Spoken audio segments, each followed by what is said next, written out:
There is a quarterback emergency brewing in Washington, and it likely means the return of someone that we definitely didn't think we'd see playing for the Commanders at this point in the season.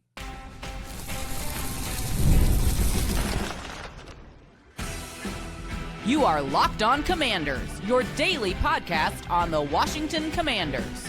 Part of the Locked On Podcast Network, your team every day.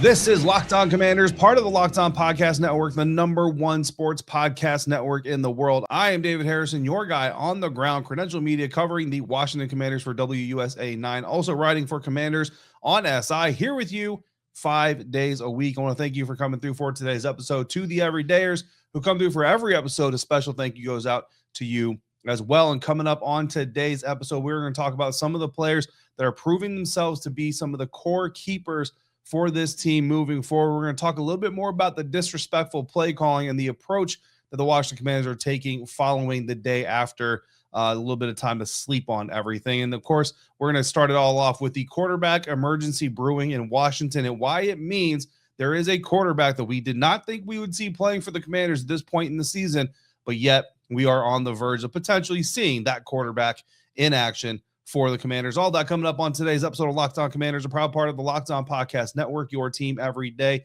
And it's all brought to you by FanDuel. If you want to be right in the middle of the action this season, visit FanDuel.com. Place your NFL live bets all season long, including into the postseason. There is a quarterback emergency brewing in Washington, and it likely means the return to the field of someone that we definitely did not think we'd see playing for the Commanders this season, especially at this point in the season. And that person is Jeff Driskel, because while Jayden Daniels has been shut down, while Marcus Mariota has been injured, he's got an injury to his quad. Dan Quinn shared with us on Sunday. He's got an injury to his throwing hand, which we already knew. He was stepped on by a cleat. Those two quarterbacks are likely not going to play this week. Dan Quinn has left the window open for Marcus Mariota to potentially play, but Jayden Daniels is not an option. So Dan Quinn was asked about the options. If Marcus Mariota doesn't play, do they put Jayden Daniels back in the mix? Is it going to be Josh Johnson? Is it going to be Sam Hartman? And Dan Quinn said, quote, "So the first two options are the ones you were leading into of Josh and Sam. We could consider somebody else coming in if he's not able to. Those are all on the table." That's something that General Manager Adam Peters, and I are discussing tonight, and we did today. But yeah, option A and B, and you, as you said, but not C. So option A being Josh Johnson. Option B, potentially being Sam Hartman being active. Option C is the one that Dan Quinn added to the mix, which is bringing in an external quarterback. Now, what does this mean for the season? Obviously, it means that there's no budge in Jayden Daniels coming back onto the field, and there's just no point to bringing Jayden Daniels back on the field. And I've kind of said it on the episodes here. We'll talk more about it when we get to the offseason. But I look at this Washington Commanders offense led by Cliff Kingsbury, and I don't see one that is healthy for a young quarterback to get into. I don't think it provides the opportunity to build healthy habits. I don't think it produces the opportunity to build any type of consecutive, consistent, healthy standard of operation on the offense before the season is over. And therefore, there's absolutely zero reason to put the future of your franchise at risk by putting your young quarterback in there.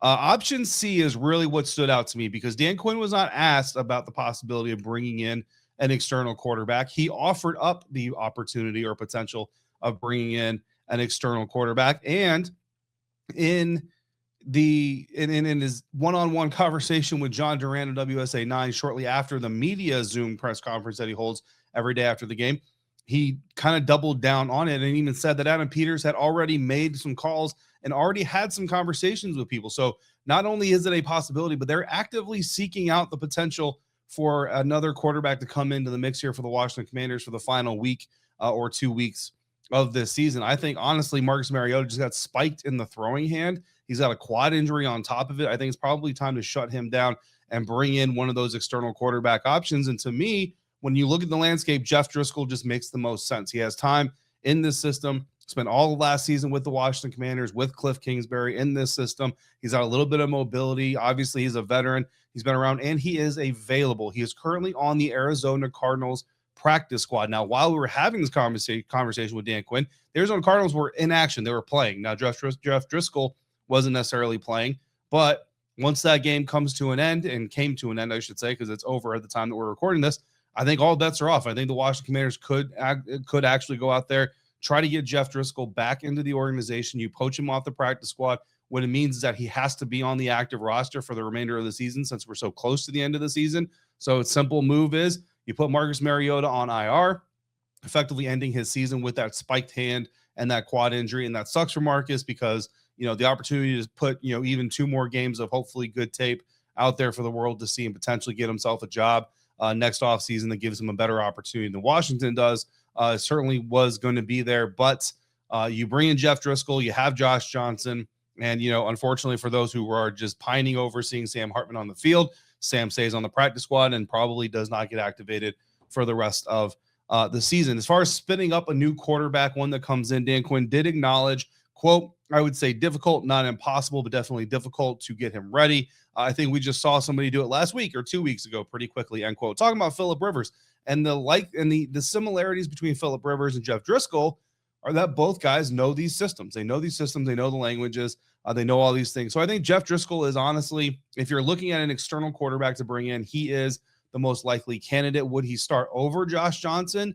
I don't know. You know what I mean? That's something that, obviously, how much has he retained? How much does he know? How much does he have a feel for it still? All that kind of stuff. But at least I think that if they're looking for an option better than Sam Hartman, that's likely the route that you go. And what does it say about Sam Hartman? I think it very bluntly says about Sam Hartman that they don't believe in the development that he's taken, the path that he's taken. Now, don't get me wrong, Dan Quinn was very complimentary of Sam's work ethic and the effort that he's put in and all that stuff. But man, I mean, the lengths that they're potentially willing to go to avoid putting their practice squad quarterback on the active roster is pretty deep, right? Like Dan Quinn was asked before this Eagles game just this weekend if there was a possibility of seeing Sam Hartman play during the season. He pretty emphatically and pretty quickly said no. I mean, it wasn't even like a no. It was like, nah. You know what I mean? Like it was not disrespectful, but it was a little bit surprising that there wasn't at least a little bit of coach spin on it, to be quite honest with you.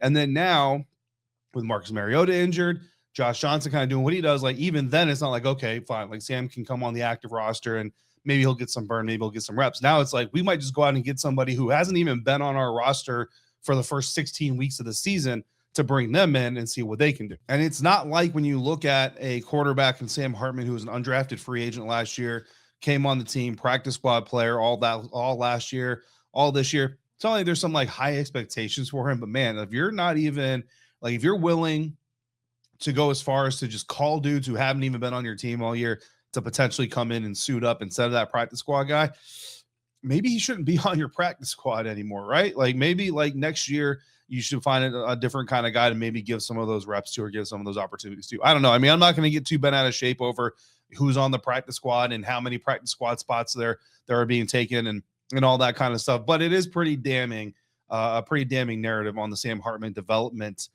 trajectory. Not that anybody, I think, expected him to become like a franchise quarterback or anything like that. So why isn't Jayden going to come back again? I think it's the building blocks, but also you look at this offensive line, man, and they did really well against the New York Giants, but this week against Philadelphia Eagles surrendered a total of 14 total pressures. Tyler Biadasz, who's usually really steady, was credited with giving up 3 of those pressures, 1 sack, 2 hurries.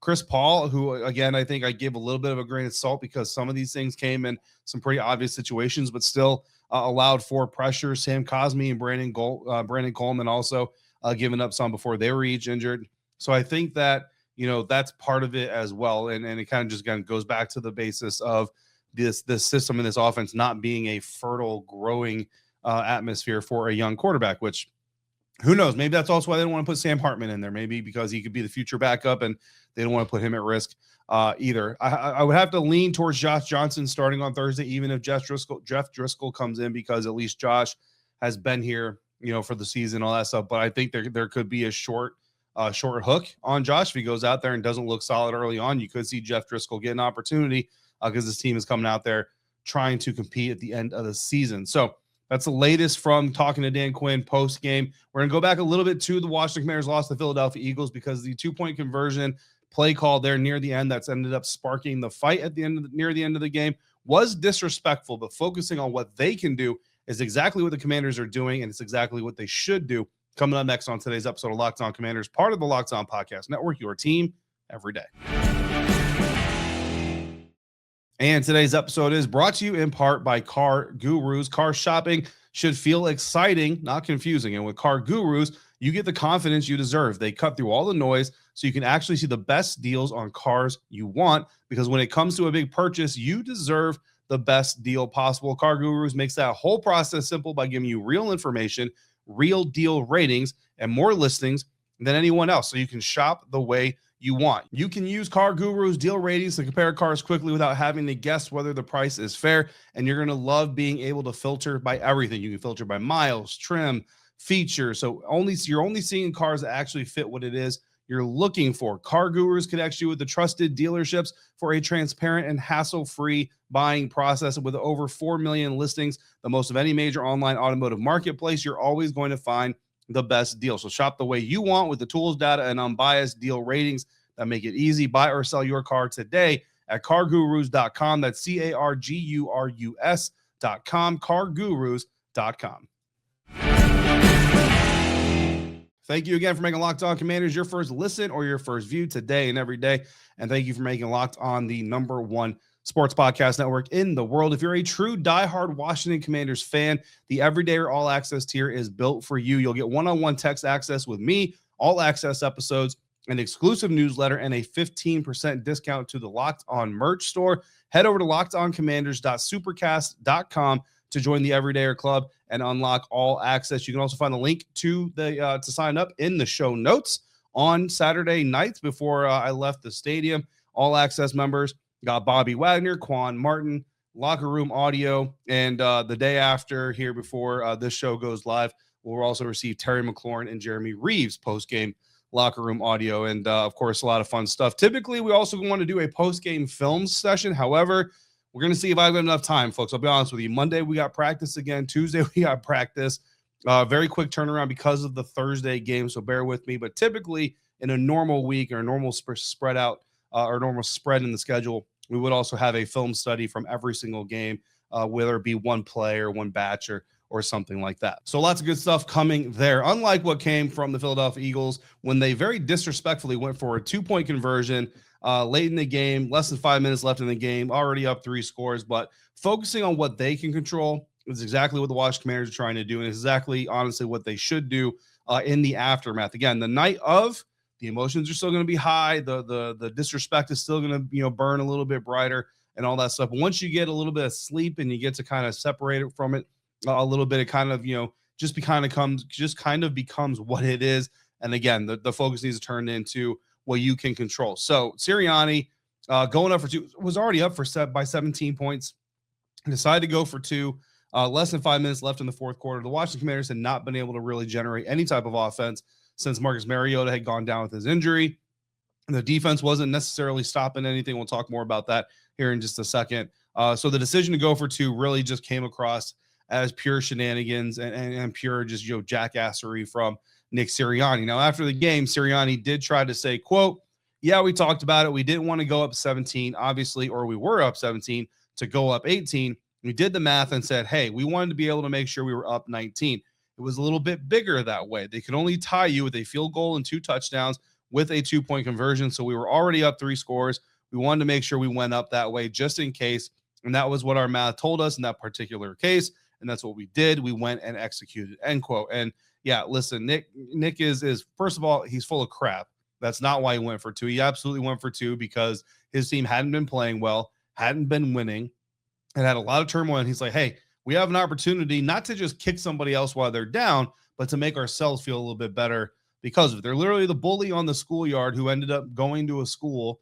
If the 2025 season is the new school, the bully in the schoolyard went to a new school and found out that, guess what? Not everybody in that schoolyard is going to bow down to your shenanigans. And they started getting beat up just a little bit more back. And so they had some internal conflict, some self-esteem issues. And they went out there and they said, hey, let's go up against this little kid. That little kid pushed back for quite a while in that game, but ultimately ended up relenting. And then unfortunately, that little kid in this scenario is the Washington Commanders. And they said, hey, we've got this kid on the ground. Let's go ahead and kick him a little bit. That's exactly what Nick Sirianni was doing. And if you caught the squad show on Sunday morning, you heard me say this. I don't necessarily have an issue with Nick Sirianni going for 2. Like, dude, if you want to go for 2 on every single conversion, go for 2 on every single conversion. My thing is just at least own up to why you're doing it. Like, be you, but be authentically you. But anyway, moving forward from that, head coach Dan Quinn had a really good view of it the day after. Was a little bit surly about it after the game. We talked about it on the post-game episode, but was a little bit more cool and calm and level-headed the next day. Talking to John Durant, said, quote, "Yeah, I can only answer from my side what I would do. But hey, man, like, that's how they want to get down then. Like, all good, we played in 2 weeks." So, sorry, that's what he said post-game. So, definitely a little bit of a, like, okay, we're going to get back at you. Talking to reporters and to John Durant, WSA9, after the game, or the day after the game, rather, a little bit more calm, like I said, more cool, more collected, and basically say, look, like, they made the decision they made, but at the end of the day, we have to go out there and we have to go out there and try and stop them. Bobby Wagner said the same thing. Even after the game, it's our job to go stop them. Whether they decide to do it, it doesn't matter if it makes sense to us or if it makes sense to what we would do. Our job is to go out there and stop them as a defense. They didn't do that, and so that's why you end up with the result you do.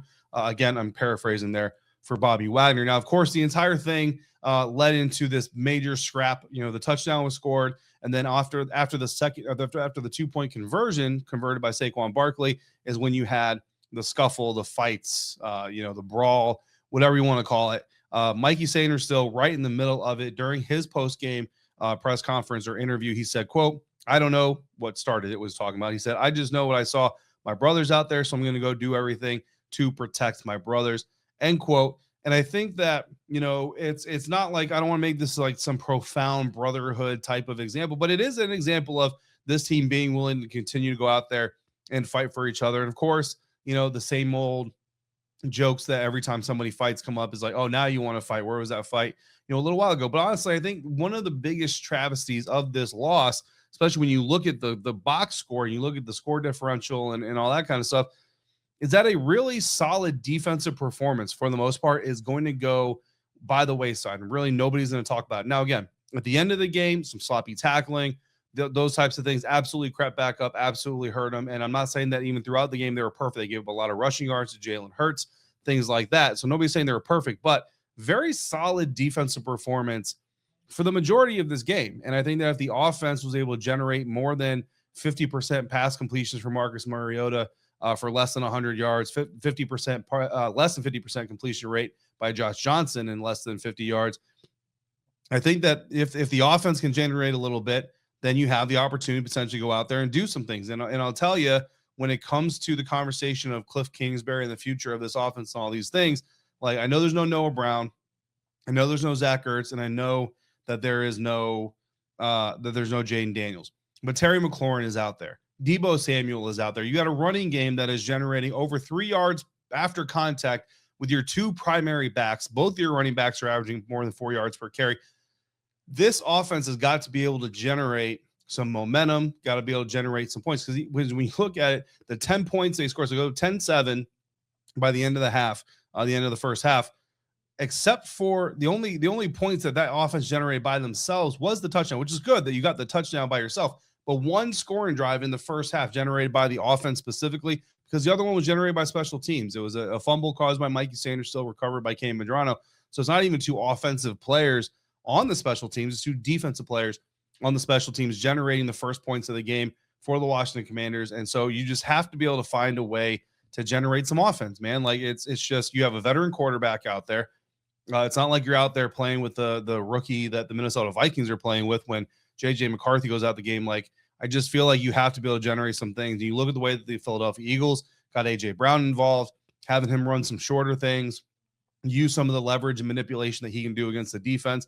And I just think that with a guy like Terry McLaurin, they just don't use him in enough ways to really go out and do that. So Dan Quinn, towards the end of the game, talking about that defense, is like I said, they did falter at the end of the game. We do need to acknowledge that. So, quote, "I felt like more of them were honestly towards the end, which I was disappointed about. Like, that's when it comes time to go finish and win it. And there was a lot, like I said, you have to give credit also to Saquon Barkley and to others, but like, really rely on your technique in those spaces, own your leverage, get down to the legs and finish off the tackle," end quote. So surely you want to see your defense finish stronger, but I think we do need to give a little bit of a hat tip to the early part of it. 10 missed tackles total. However, it's hard for me to sit here and really make that case, but I do think that, in the first 3 quarters, if this offense can generate anything, this game can potentially go a lot different than it ended up going. Speaking of those offensive players that were trying to generate some things, running backs, Jacory, Croskey-Merritt, Chris Rodriguez Jr., are continuing to prove what we here on Locked On Commanders have already known for a while, that both should be in the plans for the future of the Washington Commanders. That's coming up next on today's episode of Locked On Commanders, part of the Locked On Podcast Network, your team every day.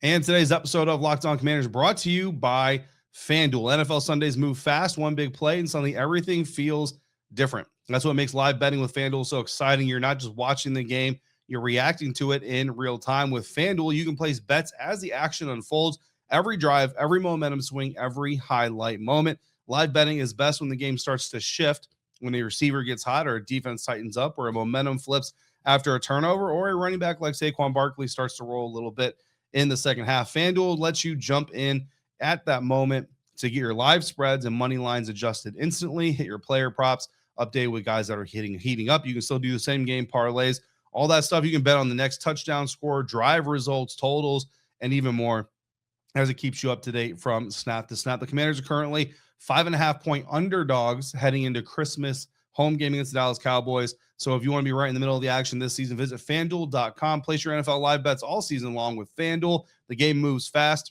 and so can you. Running backs Jacory, Croskey-Merritt, and Chris Rodriguez Jr. are continuing to prove what we have been pretty sure of here on Locked On Commanders for a while now, that both of them can be and should be in the plans for the Washington Commanders moving forward. Regardless of what happens with the offense, look, it's got to shift. The scheme has absolutely got to adapt. It's got to be able to react to some of these things that are happening. You can't have a system where it's like, dude, we got to be perfect. We got to have all of our pieces or else we just can't do this thing.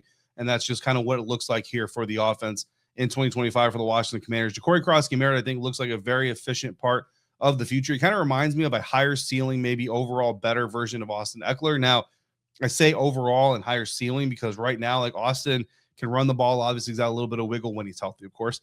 He can pass block, and he can catch. Jacory, Croskey-Merritt, it's been said multiple times by coaches that kind of needs to work on the off-ball stuff a little bit more. But when you get the ball in his hand, he's certainly a danger. Had 3.6 yards per contact, or 3.6 yards after contact per rush attempt on Saturday night against Philadelphia Eagles, which is even higher than Chris Rodriguez's 3 yards after contact per attempt. But both of those guys averaging over 3 yards or averaging at or over 3 yards per carry after contact is incredibly impressive. Bill didn't get as many opportunities as Chris Rodriguez did, especially down the stretch, as the Commanders almost kind of seemed to get in the party of trying to run the clock down. But I think both backs did a very, very good job and continue to showcase why, in my opinion, there's going to be a lot of positions that need to be addressed this offseason. Running back, I think, certainly could have like a guy or two even come into the fold, but I think you got a pretty solid start to a running back room. If you can get that offensive line healthy, keep them moving in the trajectory that they were moving in before these injuries took place and before Marcus Mariota went out. Because I'll tell you, I know Marcus is a backup quarterback, but if you were there that night, I don't know how it felt on TV, but if you were in the stadium that night, man, when Marcus went out, it definitely took the wind out of the sails, and there wasn't a whole lot of wind in those sails to begin with. Dan Quinn did talk a little bit about some coaching regrets.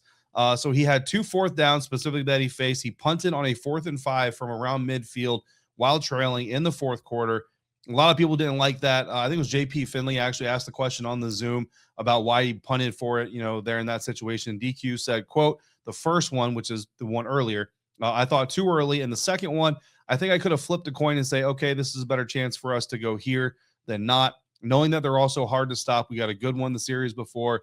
So that'd been the one. If I had another chance at it, I'd probably go the other way, the second 4th down, end quote. So essentially DQ saying that after the fact, after getting to look at it, look back on it, basically agrees with everybody who didn't like the fact that he punted there, that he probably wouldn't have punted there too. To me, kind of seems like you have a little bit of lack of confidence in your offense. That could be Josh Johnson.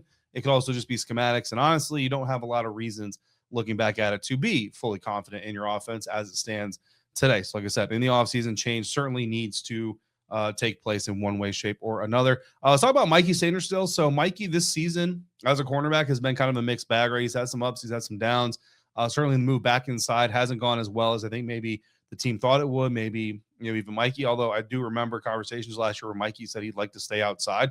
And I know we all thought Mikey should stay outside. So, there is that element of it. But this season, Mikey Sainristil hands down has been the ball hawk for this team. He leads the team in interceptions. He forced the fumble on the opening kickoff. He had his 10th. He's over 10 pass breakups this season.